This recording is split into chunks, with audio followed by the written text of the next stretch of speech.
Amma ba'du, kita bersyukur kepada Allah Subhanahu wa ta'ala atas segala nikmat yang diberikan oleh Allah kepada kita semua, terutama sampai pada pagi hari ini kita masih diberikan kekuatan iman dan Islam, kita masih diberikan kesehatan serta kesempatan sehingga kita masih bisa melaksanakan kewajiban kita salat subuh berjamaah, dan kita lanjutkan dengan mengkaji agama Allah Subhanahu wa ta'ala. Mudah-mudahan kesempatan yang semacam ini senantiasa diberikan oleh Allah kepada kita semua sampai nanti kita menghadap kepada Allah yang tentunya dalam posisi husnul khatimah. Salawat salam tetap terlimpahkan kepada Rasulullah Muhammad sallallahu alaihi wasallam sebagai khatamil anbiya'i wal mursalin, penutup para nabi dan rasul, yang tidak ada nabi lagi sesudah Nabi Muhammad sallallahu alaihi wasallam. Beliau penyampai risalah Islam sebagai agama yang benar, agama yang diridhai oleh Allah Subhanahu wa taala. Baik para jamaah dimuliakan oleh Allah, ngajinya tetap aktif ya, tidak libur ya. Ya, ada WA ke saya salah satu masjid, ngajinya subuh sama maghrib diliburkan sementara. Ya, baik, tidak hanya sekolah saja ternyata yang diliburkan. Baik, mudah-mudahan kita dilindungi oleh Allah dari virus yang apa itu ya. Baik Ibu, Bapak yang dimuliakan oleh Allah, kita masih membahas sifat-sifat orang mukmin ya, kebalikan daripada sifat-sifat orang munafik. Yang pertemuan sebelumnya, orang mukmin itu adalah ayyakuna katsirul haya. Kemudian yang kedua qalilal adza, yang ketiga wa katsirul khair, yang keempat qalilal fasad, dan yang kelima saduqal lisan. Itu sudah kita bahas. Sekarang kita akan lanjutkan sifat mukmin yang terdapat di dalam Al-Quran dan Sunnah, kebalikan daripada sifat-sifat orang munafikin. Yang nomor 6, qalilal kalami. Qalilal kalami itu artinya sedikit bicara, sedikit ngomong. Kanjeng Nabi itu beliau orangnya itu sedikit bicaranya. Kalau beliau berbicara itu jelas, singkat, padat, yang oleh para ulama disebut dengan jam'ul jawami. Jam'ul jawami. Jadi tidak banyak ngomong, yang dingomongkan juga jelas. Kemudian beliau ini Rasulullah seringkali kadangkala mengulang kata-kata, kalimat-kalimat itu supaya orang yang diajak bicara itu paham. Itu Nabi. Sahabat Abu Bakar dalam rangka untuk menghindari supaya tidak terlalu banyak ngomong, ada sebuah riwayat ya, ada sebuah riwayat yang diriwayatkan oleh Imam At-Tirmidzi. Sahabat Abu Bakar itu, wa kana Abu Bakar As-Siddiq yada'u hasatan fi fihi fa'ala dzalika iddata sinin. Adalah sahabat Abu Bakar radhiyallahu an itu yad'u hasatan fi fihi, meletakkan kerikil-kerikil, batu-batu kecil itu di mulut beliau. Fa'ala dzalika iddata sinin, beliau melakukannya itu selama beberapa tahun. Jenengan mau niru benda? Beliau sahabat Abu Bakar As-Siddiq ini meletakkan kerikil-kerikil di dalam mulutnya, yang beliau melakukan itu beberapa tahun. Hatta ta'awwada qillatul kalam, sampai terbiasa menjadi sedikit bicara. Itu sahabat Abu Bakar. Wa kana la yukhriju al-hajara illa indal aqli wa indas shalah. Sahabat Abu Bakar itu tidak mengeluarkan batu atau kerikil-kerikil tadi itu kecuali ketika makan dan ketika sholat. Sampai segitunya sahabat Abu Bakar. Ini kalau kita lihat di dalam hadis itu kan ada kata-kata man kana yu'minu billahi wal yaumil akhir falyaqul khairan aw liyasmut. Barang siapa yang dia mengaku beriman kepada Allah dan Rasulnya, hendaklah berkata-kata yang baik atau diam. Bagaimana dengan kita?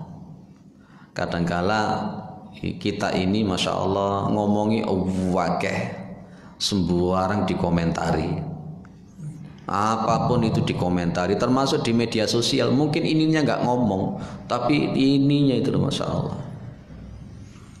Orang mukmin itu mereka lebih cenderung untuk sedikit bicara. Sedikit bicara. Kalau seperti saya sekarang ya harus banyak bicara, karena saya menyampaikan apa yang disampaikan oleh Rasulullah dan para sahabat.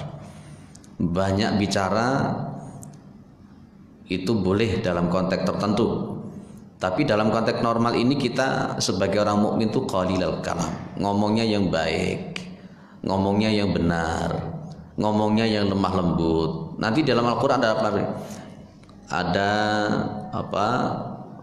apa namanya, qaulan layyina, qaulan karima, qaulan sakila, qaulan baligha, qaulan maisura. Terus ada lagi qaulan ma'rufa. Terus ada berapa itu? Itulah kaul-kaul yang digunakan di dalam Al-Quran. Intinya kita memang dalam konteksnya sedikit bicara itu untuk satu dari'ah, supaya kita mengatakan hal yang tidak benar itu disumbat. Qalilal kalam, kita sedikit bicara. Daripada ngomong yang tidak bermanfaat, lebih baik kita lakukan hal yang bermanfaat. Rasulullah mengatakan min husnil islamil mar'i tarkuhu ma la ya'nihi. Di antara bagusnya Islam seseorang itu adalah ketika dia itu melakukan, dia itu meninggalkan sesuatu yang tidak bermanfaat. Kemudian sifat orang mukmin yang berikutnya apa? Katsiral amal. Katsiral amal. Banyak berbuat, banyak beramal. Jadi ini gandengannya sebenarnya. Ndak kakean ngomong tapi akeh nyambut gawe ini. Tidak banyak bicara tapi banyak berbuatnya. Itu orang mukmin, Pak. Ini filosofinya maling ya. Benar, Pak? Nyuntuh maling. Maling itu tidak banyak ngomong. Maling itu tidak banyak ngomong tapi dapat hasil. Atau filosofinya toyol. Toyol nggak kakek ngomong tapi golek duit ya wakeh. Ndak, itu hanya guyonannya saja. Orang mukmin itu gak kayak banyak ngomong. Orang mukmin itu tidak terlalu banyak ngomong tapi berbuatnya itu loh. Jangan sampai ada istilah omdo. Omdo itu omong doang. Mek ngomong tok tapi ndak iso nglakoni. Orang mukmin gak begitu. Ini oleh Allah Subhanahu wa taala disebutkan di dalam surat As-Saff ayat 2 ayat 3. Di dalam surat As-Saff ayat 2 ayat 3 di situ apa? Ya ayyuhalladzina amanu lima taquluna ma la taf'alun kabura maqtan 'indallahi an taqulu ma la taf'alun. Wahai orang-orang yang beriman, kenapa kamu itu mengatakan sesuatu yang kamu itu tidak melakukan ini? Kabura maqtan 'indallah, kemarahan di sisi Allah itu begitu besar. Antaqulu ma la taf'alun, ketika kamu mengatakan sesuatu, kamu berkata-kata sementara kamu tidak melakukan itu. Itu orang mukmin. Diam itu emas atau perak. Diam itu kata seringkali disebutkan dalam pepatah, diam itu bisa jadi emas. Yang menarik kemudian para ulama mengatakan bahwa li'annas sukuta zainun lil alim wasitrun lil jahil. Diam itu Pak, diam itu jadi hiasannya orang yang alim, hiasannya orang alim, dan sebagai penutup orang yang jahil. Orang yang jahil, jahil itu apa? Bodoh. Orang bodoh itu semakin banyak bicara kan semakin tampak bodohnya, kayak Abu Janda. Ya, semakin banyak ngomong itu kalau orang jahil itu akan semakin kelihatan jahilnya. Tapi kalau ada orang alim, dia pintar, dia gak banyak ngomong, itu malah justru wibawanya yang tambah. Gitu. Imam Malik itu ketika ditanya 10 pertanyaan, beliau menjawab yang 2, sementara yang 8 dia mengatakan la a'lam, la a'rif, saya tidak tahu. Itu Imam Malik, seorang ulama besar, pendiri mazhab Maliki itu. Ditanya 10 pertanyaan, yang 8 beliau tidak sanggup jawab, beliau mengatakan la a'rif, saya tidak tahu.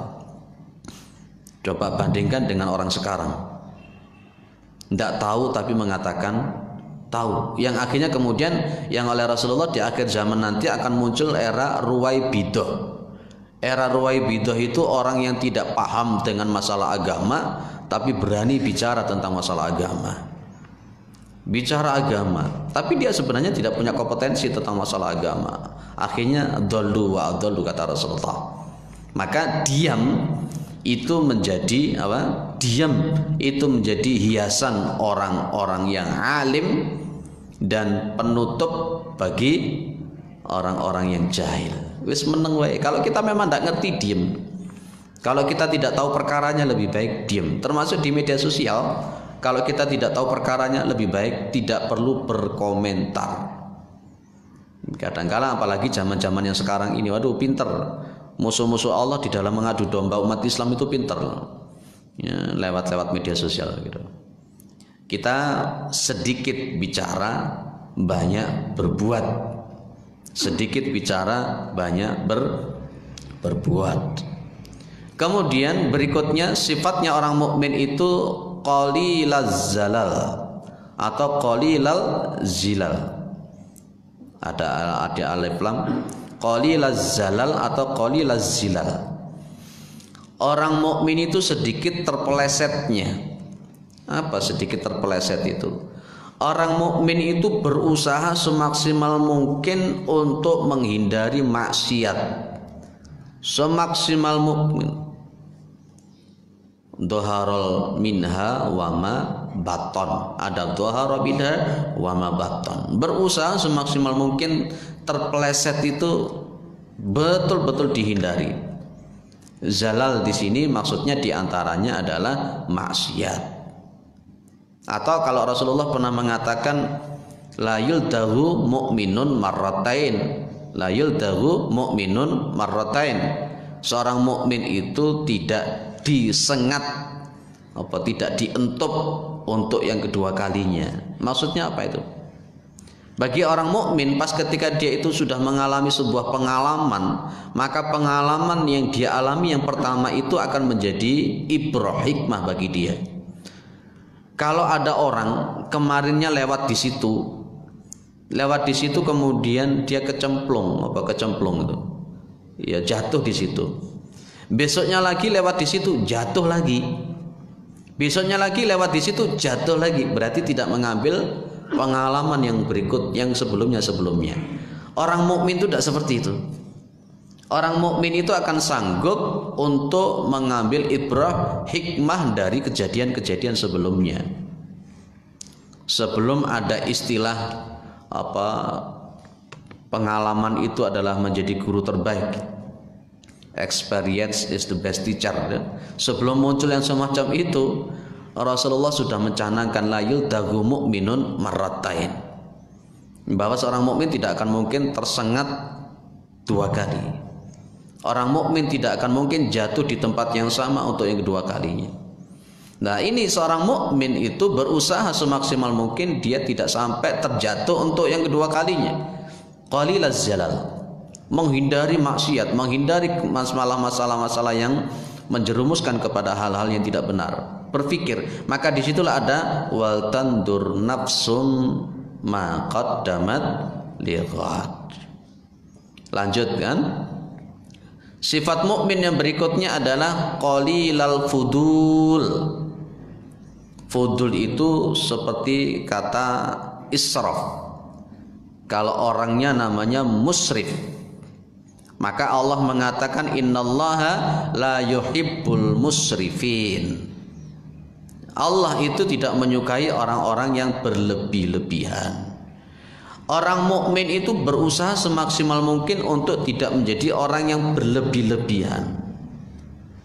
Dalam masalah agama itu ada istilah tasyadud, ada istilah tasahul, ada istilah tawasud. Kalau yang namanya tasaddud ini adalah pemahaman agama yang lebih cenderung pada sesuatu yang berlebihan. Al-ghulu namanya. Iyyakum wal ghulu, kata Nabi. Takutlah kamu terhadap perbuatan yang al-ghulu. Nah, dalam konteks pemahaman agama, tasaddud itu masuk kategori fudul, berlebih-lebihan. Apa contohnya berlebih-lebihan di dalam masalah agama? Suatu saat ada beberapa orang yang datang kepada Ibu Aisyah radhiyallahu anha. Kemudian bertanya bagaimana sih sebenarnya ibadahnya Nabi Muhammad sallallahu alaihi wasallam. Terus diberitahu oleh Ibu Aisyah, Nabi itu ibadahnya seperti ini, seperti ini, seperti ini, seperti ini, seperti ini. Akhirnya orang yang pertama mengatakan, "Wis kalau begitu la atazawwaju an-nisa abadan." Kalau begitu saya tidak akan menikah selama-lamanya. Nah, begitu. Orang yang kedua dia mengatakan, "Inni shaimun." Ya, "Inni shaimun wala uftir." Saya akan berpuasa terus dan saya tidak akan mokel. Nah, ya. Orang yang ketiga mengatakan, "Saya akan melakukan sholat malam terus menerus, tidak tidur." Kemudian Nabi datang ke situ, mendengar kata-kata mereka. Mereka bukan dipuji oleh Rasulullah, malah justru dinasihati dan dimarahi. Rasulullah hanya mengatakan, "Saya ini orang yang paling takut kepada Allah. Saya ini adalah orang yang paling bertakwa kepada Allah. Tapi saya itu ya puasa, ya mokel, ya menikah, ya tidur." Nah, ini pemahaman konteks tasaddud, tidak boleh. Ada pemahaman agama yang tasahul. Tasahul itu terlalu ringan kayak orang-orang liberal. Liberalisme itu termasuk kategori yang tasahul. Ini juga tidak boleh. Maka orang Islam, orang mukmin itu sifatnya tawasud. Wa kadzalika ja'alnakum ummatan wasatal litakunu syuhada 'alan nas wa yakunar rasulu 'alaikum syahida. Itu dalam masalah agama. Dalam masalah yang lain, orang mukmin itu bukanlah orang yang berlebih-lebihan. Ya sembarang kali, tidak berlebih-lebihan dalam bicara, tidak berlebih-lebihan di dalam pakaian, hedonisme dan lain-lain. Ya, qalilal fudul, termasuk makan itu juga begitu. Makan itu diatur, sepertiga untuk udara, sepertiga untuk makanan, sepertiga untuk air. Itu konteksnya. Nanti tidak boleh mubadir. Innal mubadirina kanu ikhwanas syayatin. Jangan berlebih-lebihan, nggak bagus orang berlebih-lebihan itu. Lanjut. Sifat orang mukmin yang berikutnya adalah katsiral birri lirrahim. Orang mukmin itu, ya, orang mukmin itu dia banyak berbuat baik kepada kerabat. Ar-Rahim ini yang dimaksud adalah kerabat, keluarga, saudara. Itu dia banyak berbuat kebaikan untuk saudara-saudaranya, berbuat baik untuk kerabat-kerabatnya. Terutama seorang mukmin itu dia berbuat baik kepada orang tuanya. Wasulan waquran syakuran. Nah, ini orang mukmin itu wasulan, suka menghubungkan silaturrahim. Waquran, tenang, tidak gerusa-gerusu, tidak kesusu. Syakuran, banyak bersyukurnya, banyak berterima kasihnya. Ibu bapak yang dimuliakan oleh Allah, dari sekian yang saya sampaikan sampai wasulan, waquran, syakuran, ini mana yang sudah kita amalkan? Yang paling gampang yang kita amalkan lebih dulu apa? Kakean ngomong. Itu paling awal yang kita lakukan dulu. Jadi ini baru berapa? Padahal kalau kita bilang kemarin dalam Al-Quran dan Sunnah setidak-tidaknya kurang lebih ada 39 sifat-sifat mukmin yang ada di dalam Al-Quran dan Sunnah Rasulullah SAW. Kemudian sifat mukmin orang berikutnya, katsirar ridha 'anillahi idza dayyaqa 'alaihi rizqu. Banyak ridhonya, ridho kepada Allah apabila rezeki itu sempit. Ini juga penting. Ridho, kalau dalam bahasa tazkiyatun nufus itu namanya qanaah. Orang mukmin itu dia akan ridho dengan rezeki yang diberikan oleh Allah. Dulu sudah kita bahas di bab tawakal, Orang mukmin itu dia bertawakal kepada Allah tanpa meninggalkan sebab. Orang mukmin itu bertawakal kepada Allah tanpa meninggalkan ikhtiar. Dia berusaha, berikhtiar, berdoa kepada Allah untuk mendapatkan rizki diantaranya. Lepas ketika kemudian rizki itu oleh Allah belum diberikan, dia berhusnudzon dan ridho dengan apa yang sudah diberikan. Dulu sudah saya katakan ada nilai-nilai kepantasan. Ada nilai-nilai kepantasan. Allah itu lebih tahu pantasnya kita itu kayak apa. Masih ingat saya katakan begini, ada anak SD usianya masih kelas 1. Dia minta kepada bapaknya sepeda motor. Sama bapaknya tidak dikasih sepeda motor. Bukan karena bapaknya itu tidak sayang atau benci, tapi justru karena sayangnya itulah bapaknya tidak ngasih dia sepeda motor karena anaknya masih kelas 1 SD. Artinya bapaknya itu melihat ada nilai-nilai kepantasan. Anak ini belum pantas untuk diberi sepeda motor, belum pantas. Suatu saat pas ketika anak ini sudah dewasa, tanpa diminta kemudian bapaknya ngajak anaknya, ayo kita ke showroom. Ngapain? Ya sudah, ayo kita ke showroom.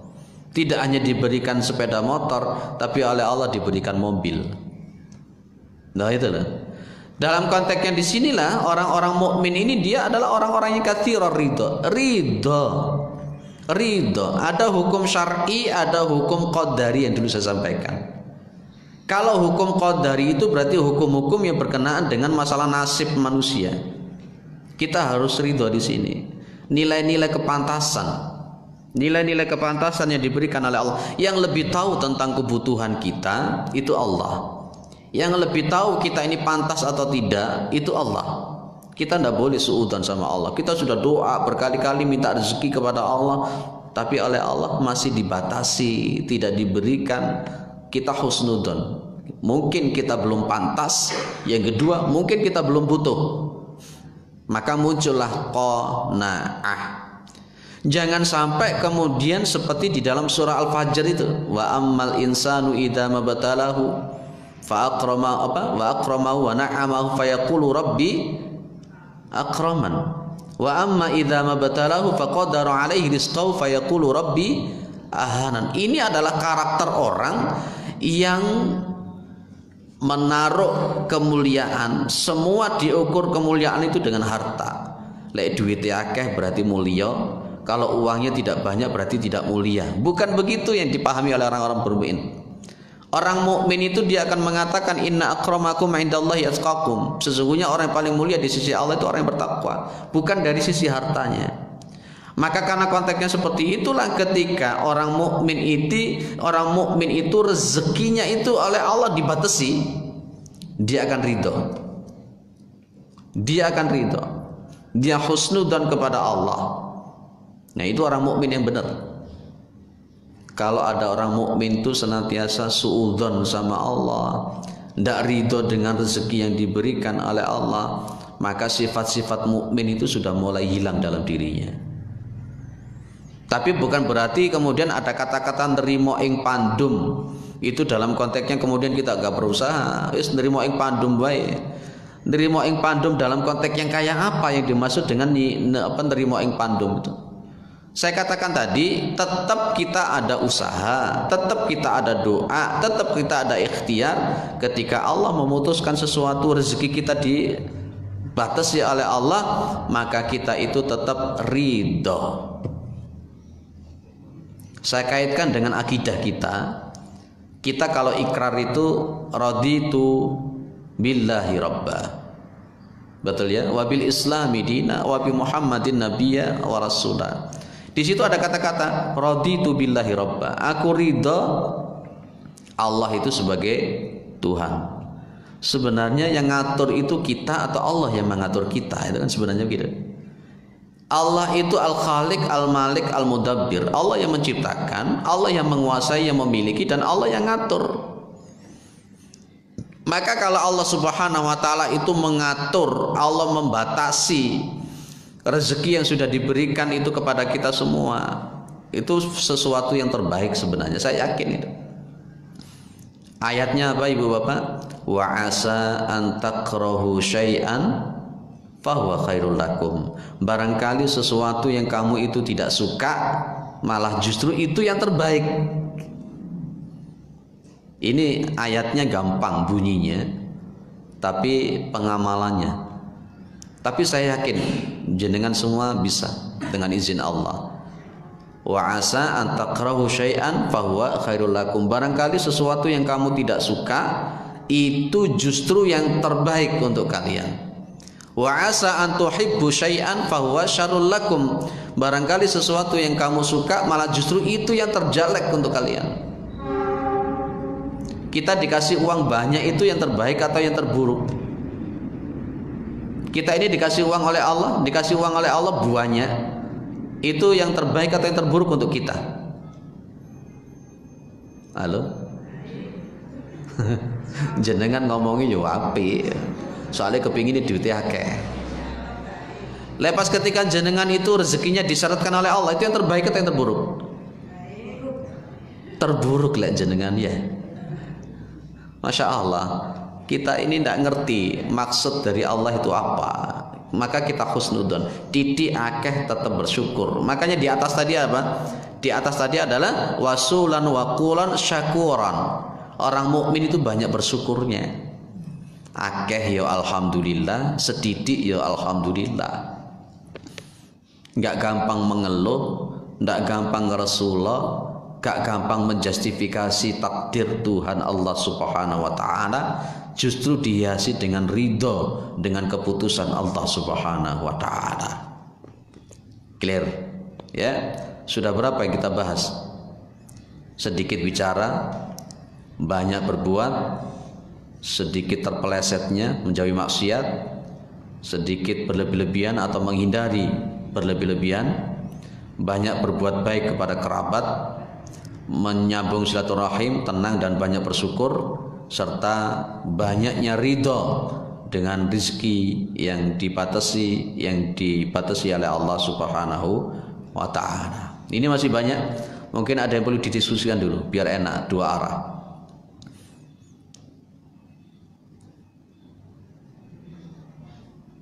Ada yang disampaikan Ibu?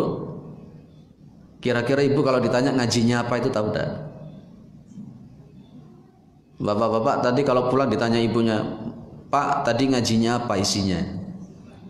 Yang paling diingat apa? Hah? Sifat sedikit bicara. Sindiling ibu sedikit bicara. Kalau bapak yang diingat apa? Ndak rumah. Lo kok gak ru ya apa? Aku mang senden sembujung, ambil merem mantuk-mantuk ya. Baik, saya lanjut ya kalau memang tidak ada. Orang mukmin itu haliman rafiqan bi ikhwanihi. Haliman itu lemah lembut, kasih sayang. Rafiqan sama. Rafiqan itu kasih sayang, lemah lembut, santun kepada siapa? Bi ikhwanihi, dengan teman-temannya.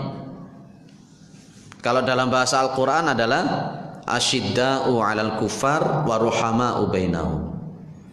Orang mukmin itu dia akan kasih sayang, lemah lembut kepada teman-temannya, saudara-saudaranya sesama muslim terutama. Jangan dibalik. Kepada orang kafir bisa mesra, tapi kepada sesama muslim tidak iso. Kadangkala muncul hanya gara-gara beda furu'iyah. Hanya gara-gara beda furu'iyah. Itu jangan. Kalau di dalam bahasa hadis itu la yu'minu ahadukum hatta yuhibba li akhihi ma yuhibba li nafsihi. Iman kalian belum sempurna sebelum dia mencintai saudaranya itu seperti dia mencintai dirinya sendiri. Dulu pernah kita bahas tentang Ibnu Abbas yang melihat Ka'bah. Ibnu Abbas ketika melihat Ka'bah, Ibnu Abbas itu melihat Ka'bah itu sambil mengatakan, Allah itu telah memuliakan engkau, Allah itu telah mengagungkan engkau. Tapi seorang mukmin itu jauh lebih mulia, lebih agung di sisi Allah Subhanahu wa taala. Apa yang dimaksudkan oleh Ibnu Abbas? Jadi banyak orang itu yang dia ini memuliakan Ka'bah, bahkan berlomba-lomba mendekati Ka'bah, mencium Ka'bah dan seterusnya kan dia. Tapi kemudian sikapnya dia sepulang dia dari haji, sepulang dia dari umrah, sikapnya dia kepada orang muslim yang lain itu Masya Allah seperti itu. Paham toh maksud saya? Seperti itu. Sama orang mukmin, orang muslim yang lain arogan, eksklusif, sama tetangga jahat, sama tetangga macam-macam. Padahal sekali lagi tadi ke Ka'bah itu luar biasa kan. Ka'bah diputari sampai 7 kali, berusaha semaksimal mungkin. Kadang-kadang daya berupaya dekat mencium, tapi ketika pulang sesama mukmin kok tambah kayak begitu. Tidak bisa.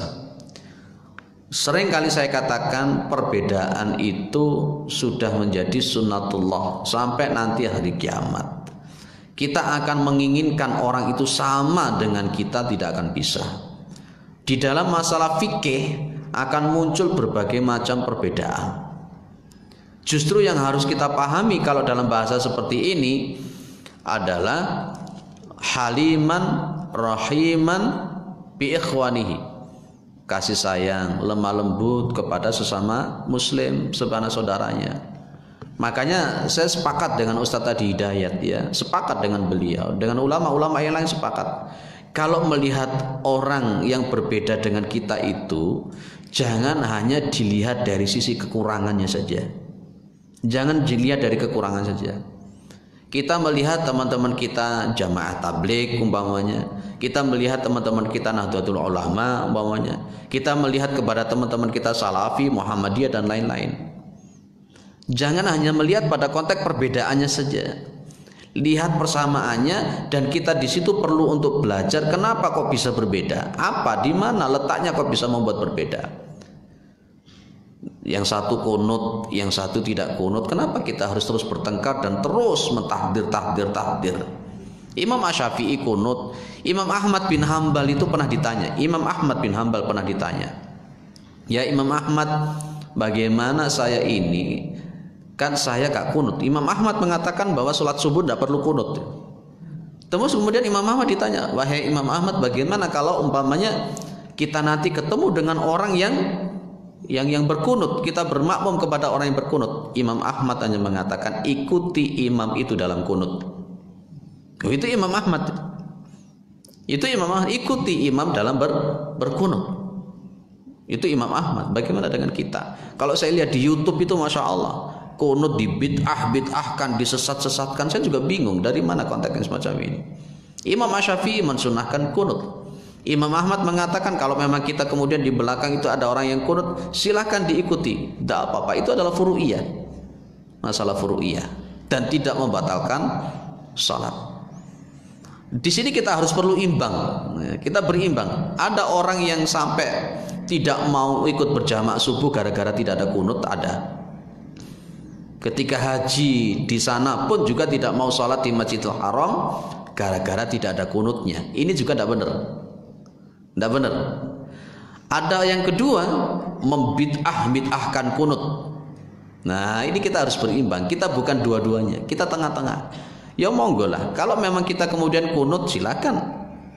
Pak, pendapatnya Nyoroji di mana? Kalau saya dalam posisinya mengambil pendapat yang tidak berkunut. Itu saja konteksnya. Tapi saya tidak akan mentahdir apalagi menjahil-jahilkan orang yang berkunut.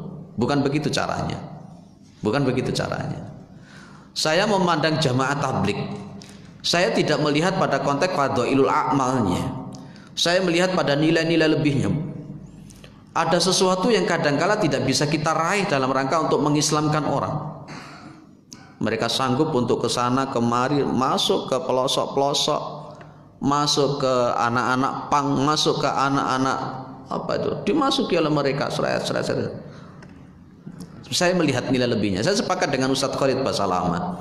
Ketika Ustadz Khalid Basalamah ditanya bagaimana tentang masalah jamaah tablik, beliau hanya mengatakan, lihat kelebihan mereka begitu luar biasa, jangan hanya melihat kekurangannya saja.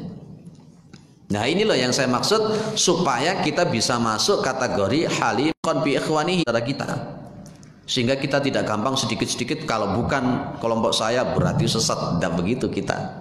Wah, kalau tidak dengan seperti saya berarti neraka semua. Tidak begitu kita cara pandang kepada sesama muslim. Tidak begitu.